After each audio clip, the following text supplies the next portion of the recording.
আসসালামু আলাইকুম দর্শক, কম্পিউটার জোনের আরো একটি নতুন শিপমেন্ট আমাদের হাতে চলে এসেছে। ওদেরকে আজকে একটু দেখাই। এগুলো এগুলো রেডি হবে, এগুলো ক্লিন হবে, এগুলো ওএস হবে, ড্রাইভার হবে, সফটওয়্যার হবে, কমপ্লিট লোডেড হবে, তারপর আপনাদের হাতে যাবে। আমরা জাস্ট ভিডিও দিয়ে দিচ্ছি।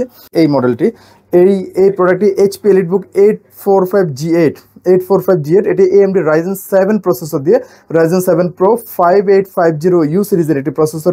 এটিতে 16 জিবি র্যাম থাকবে, 256 জিবি এসএসডি থাকবে, এবং এই প্রোডাক্টটিও 14 ইঞ্চি ডিসপ্লে সাইজের ফুল এইচডি রেজুলেশনের একটি ল্যাপটপ, যেটির বডি ম্যাটেরিয়াল সম্পূর্ণ মেটাল এবং কালার থাকবে সম্পূর্ণ silver colour. AMD Ryzen 7 pro processor দিয়ে এই প্রোডাক্টটি আমাদের কাছে পেয়ে যাবেন। হিউজ কোয়ান্টিটি রয়েছে। এই প্রোডাক্টটি এখনও টাচ আপ করা হয়নি, ক্লিন করা হয়নি, ফ্রেশ করা হয়নি, জাস্ট র অবস্থা রয়েছে, এবং র অবস্থায় আমরা আপনাদেরকে ভিডিও ক্লিপ দিয়ে দিচ্ছি জাস্ট আপনাদের বেসিক ধারণার জন্য। এই প্রোডাক্টের প্রাইস রাখছি আমরা মাত্র 45,000 টাকা। এটা 100% গ্যারান্টি থাকবে। পাওয়ার অ্যাডাপ্টারগুলো 45 ওয়াট এবং 65 ওয়াট দিয়ে, প্রত্যেকটা প্রোডাক্টের সাথে অরিজিনাল পাওয়ার কেবল এবং পাওয়ার অ্যাডাপ্টার থাকবে। প্রত্যেকটা প্রোডাক্টের সাথে আমরা অরিজিনাল ব্যাগ দিচ্ছি। আপনারা দেখেন এইচপির ব্যাগ, এখানে এই যে এইচপির একটি মডেল দেখতে পাচ্ছি, এইচপির আরও একটি মডেল দেখতে পাচ্ছি আমরা, এখানে লেনোভোর মডেল রয়েছে, তারপর ডেলের মডেল রয়েছে। ওয়ারেন্টি গ্যারান্টি পলিসি আমাদের যেটি থাকবে 1 মাসের কমপ্লিট পার্টস রিপ্লেসমেন্ট ওয়ারেন্টি, এবং থাকবে product life time service warranty. দর্শক, ভিডিও আজকে এখানেই শেষ করছি। ভালো থাকবেন, সুস্থ থাকবেন, ধন্যবাদ।